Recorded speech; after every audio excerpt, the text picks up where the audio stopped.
마가복음 2장 1절에서 12절입니다. 수일 후에 예수께서 다시 가버나움에 들어가시니 집에 계시다는 소문이 들린지라. 많은 사람이 모여서 문 앞에라도 들어설 자리가 없게 되었는데 예수께서 그들에게 도를 말씀하시더니 사람들이 한 중풍병자를 4사람에 메워가지고 예수께로 올세. 무리들 때문에 예수께 데려갈 수 없으므로 그 계신 곳에 지붕을 뜯어 구멍을 내고 중풍병자가 누운 상을 달아내리니 예수께서 그들의 믿음을 보시고 중풍병자에게 이르시되 작은 자야 내 죄사함을 받았느니라 하시니 어떤 서기관들이 거기 앉아서 마음에 생각하기를 이 사람이 어찌 이렇게 말하는가 신성 모독이로다. 오직 하나님 한 분 외에는 능히 누가 죄를 사하겠느냐. 그들이 속으로 이렇게 생각하는 예수께서 곧 중심에 하시고 이르시되 어찌하여 이것을 마음에 생각하느냐. 중풍병자에게 내 죄사함을 받았느니라 하는 말과 일어나 내 상을 가지고 걸어가라 하는 말 중에서 어느 것이 쉽겠느냐. 그러나 인자가 땅에서 죄를 사하는 권세가 있는 줄을 너희로 알게 하려 하노라 하시고 중풍병자에게 말씀하시되 내가 내게 이르노니 일어나 내 상을 가지고 집으로 가라 하시니 그가 일어나 곧 상을 가지고 모든 사람 앞에서 나가거늘 그들이 다 놀라 하나님께 영광을 돌리며 이르되 우리가 이런 일을 도무지 보지 못하였다 하더라. 아멘. 지난 주일부터 마가복음 강해가 시작되었는데요. 마가복음 1장 1절이 이 책의 제목이라고 제가 주일 설교회에 했었습니다. 꼭 1장 1절은 씨앗 같아요. 왜 씨앗 하나에서 모든 것이 이렇게 싹이 나고 자라나면서 이렇게 꽃이 피고 열매 맺잖아요. 씨앗 속에 다 담겨져 있는 것처럼 마가복음은 1장 1절이 씨앗 같아서 그 안에 마가복음에서 이야기하고 싶었던 내용들이 다 담겨져 있는 것 같아요. 하나님의 아들 예수 그리스도 복음의 시작. 이게 1장 1절인데요. 그러니까 마가가 전하려고 하는 것은 복음이죠. 복음. 복음이 뭐예요? 하나님의 아들 예수 그리스도에 대한 소식. 예수 그리스도가 복음이죠. 왜 예수 그리스도가 복음인가? 하나님께서 죄인들을 구원하시려고 예수 그리스도를 세상에 보내주셨거든요. 예수님은 하나님의 아들이시고 죄인들을 위해서 십자가에서 대속의 죽음을 통해 또 부활을 통해 구원하시는 그리스도 메시아이시기 때문입니다. 그래서 마가는 예수 그리스도를 소개하고, 그러니까 구원이라는 것, 복음이라는 것은 예수님의 정체성을 확인할 때 믿음이 생기거든요. 그 믿음으로 말미암아 구원을 받는 거잖아요. 믿음이라는 게 뭐예요? 대상과 내용이 있어요. 덮어놓고 믿는다고 믿음 좋다는 거 아니죠. CCC에서 가르칠 때 이렇게 비행기에 막 기름이 줄줄 새고 바퀴 하나 빠지고 날개도 하나 빠지고 여러분 이 비행기에 얼른 탑승하라고 내가 여러분을 안전하게 미국까지 한국에서 미국까지 이렇게 옮겨드리겠다고 사람들이 뭐라 그랬어요? 이 비행기 타다가 금방 떨어져 죽을 것 같은데 지금 기름이 줄줄 새고 날개 하나 부러지고 바퀴 빠져 있는데 무슨 말을 하느냐고. 그때 기장이 왜 이렇게 믿음이 없냐고. 한국에서 미국까지 이 비행기로 안전하게 갈 수 있다는 믿음만 있으면 여러분 안전하게 갈 수 있다고. 이게 좋은 믿음이냐는 거예요. 아니잖아요. 믿음이라는 것, 좋은 믿음이라는 것은 믿음의 대상이 신뢰할 만해야 하고 그 내용이 신뢰할 만해야 돼요. 덮어놓고 믿음이라는 단어를 사용할 수 없는 거죠. 믿는다라는 동사에는 대상이 믿을 만한가, 신뢰할 만한가, 그리고 그 대상이 말하는 그 믿음의 내용이 기름 줄줄 새는 비행기를 타서 안전하게 미국까지 갈 수 있다라는 그런 믿음은 좋은 믿음이 아니라 어리석은 믿음이겠죠. 그래서 우리의 믿음의 대상은 예수 그리스도이시고 믿음의 내용은 하나님의 아들 예수님은 그리스도시다, 메시아이시다. 우리 죄를 대신하여 하나님의 징계를 십자가에서 형벌을 받아주시고 사흘 만에 부활하신 우리의 구원자이시다. 믿음의 내용이죠. 이 세상 사람들 70억이 넘는 사람들이 그 믿음의 내용을 예수님을 믿죠. 사람들이. 그런데 대부분 인류의 스승으로 기독교의 창시자로 그렇게 믿어요. 이스라엘 사람으로. 그걸 구원 얻는 믿음이라고 말하지 않아요. 예수님이 남자라는 걸 믿어요. 그걸 구원 얻는 믿음이라고 말하지 않아요. 그럼 그것이 정말 우리를 죄에서 구원해 주실 그러한 복음인가? 그것을 따져봐야겠죠. 그래서 마가는 예수님이 누구신가에 대해서 예수님의 정체성. 그래서 마가복음에서는 하나님의 아들 그리스도라는 예수님의 정체성을 설명하고, 하나님의 아들이라는 선언은 하나님이 직접 하시죠. 예수님이 세례 받으실 때 이는 내 사랑하는 아들이요 내 기뻐하는 자니 너희는 그의 말을 들으라. 세례 받고 올라오실 때 하나님께서 선포하시고, 또 변화산에서 베드로, 야고보, 요한을 데리고 예수님께서 올라가셨을 때 이는 내 사랑하는 아들이니 너희는 그의 말을 들으라. 그리고 마가복음이 끝날 때 십자가에서 백부장, 로마 사람 백부장이 이는 진실로 하나님의 아들이었도다. 이러한 하나님의 선포와 이방인 백부장의 고백을 통해서 예수님이 하나님의 아들이심을 선언하고 있어요. 그리고 우리 죄를 위하여 십자가에 죽으신 메시아 그리스도라는 것을 선언하고 있어요. 그래서 마가는 믿음을 굉장히 강조해요. 왜냐하면 예수님이 누구신지를 아는 것에서 끝나면 아무 의미도 없죠. 그 예수 그리스도를 믿음으로 말미암아 구원을 받을 수 있기 때문에, 초대교회에서 예수님을 믿는다는 것은 목숨 걸어야 되는 일이에요. 지금 북한처럼 예수님을 믿는다는 건 황제 숭배를 거부한다는 것이고, 예수님을 믿는다는 것은 그동안 섬겼던 모든 우상들을 거부한다는 거잖아요. 그래서 오직 예수 그리스도만이 우리의 구원자라는 것을 고백하면서, 이것은 로마 제국에서 시기에 따라 조금씩 차이는 있지만 허용하지 않는 그러한 박해를 받고 심지어 순교를 당하는 그러한 상황들이었기 때문에, 믿음을 가진다는 것은 목숨 걸지 않으면 불가능한 일이었잖아요. 그래서 마가복음은 예수 그리스도를 소개하고 믿음을 강조하죠. 마가복음 1장에서부터 2장을 넘어가서 3장 6절까지는 5개의 치유 기사와 5개의 논쟁 기사가 나와요. 오늘 2장 1절에서 12절까지는 5번째 치유 기사이면서 동시에 첫 번째 논쟁 기사예요. 그러니까 치유에서 논쟁으로 넘어가는데 이 본문 안에는 치유와 논쟁이 둘 다 들어가 있어요. 그래서 마가복음 1장부터 쭉 읽어보시면 5개의 병자를 고치시고 귀신을 쫓아내시는 치유 기사가 나오고, 2장 1절이 이게 5번째 마지막 치유 기사이면서 동시에 서기관들과 예수님의 첫 번째 논쟁이 시작되죠. 그 논쟁이 끝나는 3장 6절 보시면 바리새인들이 나가서 곧 헤롯 왕과 함께 어떻게 하여 예수를 죽일까 의논하니라. 오늘 첫 번째 논쟁에서는 서기관들이 마음으로만 생각했어요. 예수님께서 그것을 중심에 꿰뚫어 보셔서 이렇게 논쟁이 시작됐지, 사실은 말로도 하지 않았어요. 그러니까 처음에는 굉장히 부드럽게 논쟁이 시작돼요. 근데 마지막 5번째 논쟁이 끝나는 3장 1절에서 6절, 5번째 논쟁의 결론인 6절은 바리새인들과 헤롯 왕이 어떻게 하면 예수를 죽일까로 끝나요. 그러니까 예수님을 반대하는 유대 종교 지도자들의 그 분노와 증오심, 예수님을 향한 반대가 점점 강화되고 거세지죠. 예수님을 향한 증오심이 죽여야겠다. 저 예수를 가만 놔두면 안 된다. 살려두어서는 안 될 자다. 라고 결정하면서 어떻게 죽일까? 바리새인들하고 헤롯 왕은 평소에 되게 좀 으르렁거리는 앙숙이에요. 친일파들하고 또 독립운동가들하고 어떻게 하나가 돼요?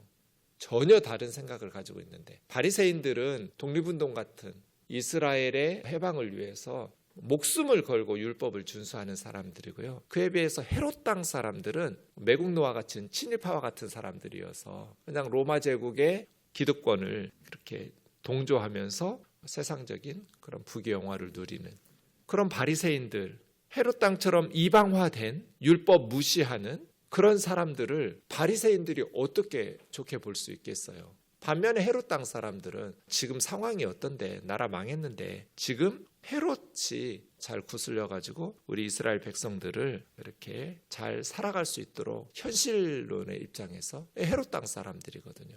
그런 두 부류의 평소에는 절대로 상대방을 인정하지 않는 사람들이 예수를 죽이자는 것에 있어서는 똘똘 뭉쳐가지고 어떻게 하면 예수를 죽일까 서로 의논하고, 그래서 제가 늘 말하잖아요. 세상은 평소에는 자기들끼리 으르렁거리면서 싸우는 것 같지만 복음을 회방하고 기독교를 박해하고 예수 그리스도의 복음이 전파되는 것을 막기 위해서는 하나로 똘똘 뭉치는 이상한 성격이 있다고. 왜냐하면 하나님을 거부하는 사탄의 조종을 받기 때문에, 자신들이 알든 모르든 배후에 사탄의 역사가 있기 때문에 예수 그리스도의 복음을 막아내고 예수 그리스도를 반대하는 일에 있어서 평소에는 다투던 세상의 세력들이 하나로 똘똘 뭉치는 그러한 때가 있으니 주의해야 된다는 말씀을 드렸습니다. 이렇게 논쟁의 끝, 다섯 번째 끝은 예수를 죽이자입니다.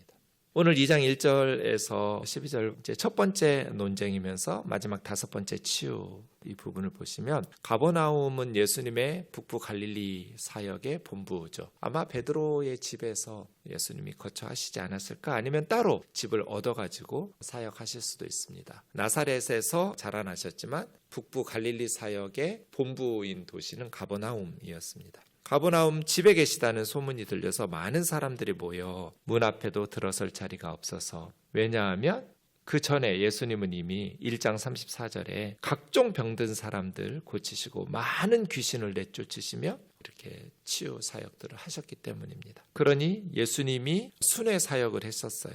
계속해서 여러 회당, 39절에 보시면 1장입니다. 온 갈릴리에 다니시며 여러 회당에서 전도하시고 귀신을 내쫓으셨다. 그러니 항상 가버나움에 계신 건 아니죠. 예수님은 계속해서 여러 회당에 온 갈릴리 도시들마다 다니면서 복음을 전하셨으니까요. 가버나움에 오셨다, 집에 계신다는 소문이 들리니까 이제 사람들이 모여 말씀을 듣습니다. 당시의 집은 뭐 그렇게 큰 부잣집들은 여러 개 이렇게 방들이 있었겠지만 대개 가난한 서민의 집은 방 하나에 이쪽에서 자고 이쪽에서 부엌 역할하고 뭐 그런 창문 같은 거 없는 좁은 어두컴컴한 집입니다. 그러니 주로 문 앞에서 사람들이 모여서 말씀을 들었던 것 같습니다. 실내 내부가 그렇게 크지 않으니까요. 사람들이 한 중풍병자를 네 사람에 메워가지고 예수님에게로 올세, 아마 자기 발로 걸어서 올 수 없을 만큼 이 중풍병이 심했던 것 같습니다. 매트리스나 그런 침상에 이 환자를 누워가지고 네 사람이 이렇게 들고 예수님에게로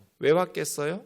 예수님은 병자를 고쳐주시는 그런 능력이 있으시다는 소문을 들었기 때문이죠. 중풍병자가 예수님의 말씀을 직접 들은 적은 없지만 사람들의 입에서 귀로 전달해서 이 중풍병자에게도 소문이 들렸겠죠. 예수님에 대한 소문이에요. 그랬을 때 믿음이 생긴 거예요. 예수님에게 나아가면 내 병을 고쳐주실 거라는 믿음이죠. 그래서 내 친구들과 함께 5사람이 예수님에게로 가는데, 문제는 4절 무리들 때문에 예수님 앞으로 이 중풍병자를 데리고 갈 수가 없는 거죠. 그러니까 어떻게 해야 될까요? 다음에 다시 오자, 언제 다시 예수님 만날지 알 수가 없어요. 예수님은 항상 가버나움에만 머무르시면서 사역하시는 분이 아니니까요. 그래서 이 사람들은 독특한 창의적인 생각을 했어요. 4절이죠. 이스라엘 집들은 실내가 어둡고 낮에 창문 같은 게 없고 뭐 전기 이런 것도 없으니까요. 좁으니까 주로 집 밖에, 그리고 지붕이 평평하게 해가지고 이제 낮에 뜨거운 태양이 있을 때는 어렵겠지만 아침 저녁으로 서늘한 시간에는 지붕에서 주로 생활하기도 하고 이렇게 만들어내는데, 그 지붕으로 올라가는 것이 외부의 계단이거든요. 지금처럼 뭐 집 안에서 계단으로 올라가고 이런 구조들이 아니에요. 그럼 지붕으로 올라가려면 바깥쪽에 계단을 만들어 놓고 지붕으로 올라가서 평평한 지붕에서 담소를 나누거나, 그리고 이제 지붕도 지금처럼 뭐 콘크리트가 아니니까 흙이나 나무 같은 걸 으깨가지고 석회석 같은 걸로 만들어서 뜯어낼 수 있는, 이 5사람은 지붕 위로 올라갔어요. 그리고 지붕을 뜯었어요. 구멍을 내고 중풍병자가 누운 상을 달아내리니, 5절 예수께서 그들의 믿음을 보시고 중풍병자에게 소자야 내 죄사함을 받았느니라. 마가복음은 믿음을 강조합니다. 근데 믿음이라는 단어를 많이 사용하진 않아요. 근데 마가복음에서 믿음이라는 단어를 사용한 것의 그 문장들을 보니까 공통점이 하나 있어요. 항상 장애물이 있었어요. 지금 여기 첫 번째인데요. 믿음을 보시고 어떤 장애물이 있었어요? 무리들이 예수님을 애워싸고 도저히 그 무리들을 뚫고 이 침상에 누인 중풍병자를 예수님 앞으로 데려갈 수 없었어요. 장애물이죠. 그랬을 때 포기하지 않고 지붕을 뜯어버렸어요. 장애물을 뛰어넘었어요. 왜요? 믿음 때문이죠. 제 예전에 개포동에 살 때 새벽 예배 나오면 한 자매님이 운동을 하셨어요. 근데 어두운 새벽에 왜 밝은 낮에 운동을 하지 않고 깜깜할 때 그렇게 운동을 하셨냐면 중풍이었어요. 한쪽이 마비되셔가지고 젊은 애기 엄마 같은데 젊은 여인이, 근데 왜 사람들 마주치는 게 부담스러우니까 그래서 매일 제가 새벽기도 나올 때면 아파트에서 이렇게 운동을 이렇게 나와서 걷는 운동을 하셨어요. 왜 몸이 아프고 그러면 특별히 중풍병 같은 경우에 사람들에게 보여주는 거 싫잖아요. 내 아픈 모습을. 야, 지금 이 모습으로 오는 것도 그런데 가서 나중에 다시 오자. 그러지 않았어요. 우리 지붕 뚫을까? 구멍 내가지고 예수님 앞으로 줄 달아서 달아내릴까? 내 친구들도 그리고 누운 환자도 그래 그러자 한 거예요. 그래서 그들의 믿음이에요. 복수형으로. 그들, 내 사람 들고 온 사람들뿐 아니라 누워있는 그 환자, 중풍병자, 그 형제님의 믿음이죠. 이런 걸 믿음이라고 그래요. 12년 동안 혈루병으로 고생하던 여인이 있었어요. 예수님 옷자락만 만져도 나을 것 같아요. 믿음이죠? 그런데 장애물이 있었어요. 너무나 사람들이 많이 지금 회당장 야이로의 딸, 죽어가는 딸을 살리러 사람들이 호기심을 가지고 함께 가서 무리가 예수님과 함께해서 예수님에게로 가서 옷을 만질 수가 없는 거예요. 포기한 것이 아니라 그것을 뚫고 예수님의 옷자락을 만졌어요. 그때 딸아 네 믿음이 너를 구원하였으니 평안히 가라. 믿음이. 그런 걸 믿음이라고 그래요. 믿음. 장애물이 있어요. 그런데 포기할 수밖에 없는 상황 같은데 포기를 안 하고 그 장애물을 뛰어넘을 때 마가는 믿음이라고 썼어요. 우리도 마찬가지겠죠? 예수님을 믿을 때 때로는 많은 어려움들, 포기할 수밖에 없는 상황들. 너 이래도 믿을래? 이래도 믿을래? 계속해서 사탄이 흔들어요. 하지만 그 장애물을 뛰어넘을 때, 그럼에도 불구하고 예수님 앞에 믿음으로 나아갈 때 하나님께서 우리의 믿음을 보시고 그렇게 말씀하시겠죠. 근데 5절에 예수님의 말씀이 좀 이상해요. 믿음을 보시고 소자야 내 질병에서 자유로워져라, 병에서 놓여 건강해져라, 이런 식으로 말씀하셔야 할 것 같은데 내 죄사함을 받았느니라 이랬어요. 근데 이건 수동태죠. 너의 죄가 용서받았다니까요. 그럼 능동태로 바꾸면 어떻게 되냐면 내가 너의 죄를 용서한다예요. 내가 너의 죄를 용서하겠다. 내가 너의 죄를 용서하노라. 이런 식으로 말씀하시니까 거기 있던 서기관들이 당장에 딱 엘러지 반응이 일어나는 거죠. 참담하도다. 신성모독이다. 하나님 한 분 외에 누가 죄를 용서할 수 있냐는 거예요. 여러분 그동안 유대인들은 어떻게 해요? 죄를 지었으면 어떻게 해요? 가축을 사거나 가축을 가지고 자기 형편껏 소나 양이나 뭐 새나 사가지고 속죄 제물을 가지고 제사장에게 걸어서 속죄 제사를 드려요. 속건 제사도 드려야 되고. 그렇게 속죄 제사를 드리면 제사장이 뭐라고 그래요? 하나님께서 너의 죄를 용서하셨다고 선언해 줘요. 제사장이 용서해 주는 거 아니에요. 하나님이 너의 죄를 용서해 주신다고 선언을 해 주는 거죠. 죄 용서는 하나님 한 분만 하실 수 있죠. 누가 감히 하나님 한 분 외에 사람의 죄를 용서할 수 있냐는 거예요. 맞아요, 틀려요? 맞아요. 서기관들의 생각이 맞아요. 근데 예수님은 지금 뭐라고 그랬어요? 소자야 네 죄사함을 받았느니라. 내가 너의 죄를 사하노라잖아요. 그럼 예수님 누구라는 거예요? 하나님이라는 거잖아요. 죄사함의 권세가 있다는 거잖아요. 그들의 속으로 생각하는 줄 아시고 어떻게 이런 마음의 생각을 하나. 내 죄사함 받았느니라 하는 말과 일어나 내 상을 가지고 가라는 말 중에 어떤 게 쉽겠냐. 그냥 죄사함을 받았느니라만 말하면 말로만 하고 증거는 없어도 되니까 쉽겠죠. 어느 면에서는. 하지만 죄를 사한다는 것은 질병을 고치는 것보다 훨씬 더 어려운 일일 수도 있겠죠. 그래서 예수님의 말씀이 어떤 게 더 쉬운가 어려운가 성경학자들도 갑론을박해요. 예수님의 말씀의 의미는 분명해요. 예수님에게 죄사함의 권세가 있음을 알려주시려고. 그리고 침상을 들고 일어나 가는 치유의 역사가 나타났다는 것은 예수님의 말씀, 죄사함의 권세가 예수님에게 있고 예수님께서 선언하신 대로 이 사람의 죄도 용서받았다라는 것이 증명이 되는 사건이기 때문에 예수님은 죄사함을 받았느니라. 그래서 10절이죠. 인자라는 표현이 중요해요. 그 사람의 아들. 다니엘 7장 13절 14절. 다니엘 선지자가 예언했던 그 사람의 아들. 하늘 구름을 타고 옛적부터 항상 계신 하나님 앞으로 인도될 때 하나님께서 그 사람의 아들 인자에게 나라와 권세와 영광을 주셨어요. 그 인자예요. 예수님은. 내가 그 사람의 아들이다. 그 사람의 아들은 땅에서 죄를 사하는 권세가 있는 줄 너희로 알게 하려 하노라. 이것이 첫 번째 논쟁의 주제예요. 예수님은 단순히 질병을 고쳐주시는 육신의 의사일 뿐 아니라 영혼의 죄를 사하시는 영혼의 의사이시기도 하다. 질병만 고치면 아무 의미도 없어요. 조금 의미가 있긴 하죠. 그러나 이 사람 언젠가 또 죽을 거잖아요. 육신의 질병만 고치는 것이 중요한 것이 아니라 영혼의 질병, 그건 어떻게 해야 돼요? 예수 그리스도가 하나님의 아들, 죄사함의 권세를 가진 그 사람의 아들인 인자이시고 메시아라는 것을 믿을 때예요.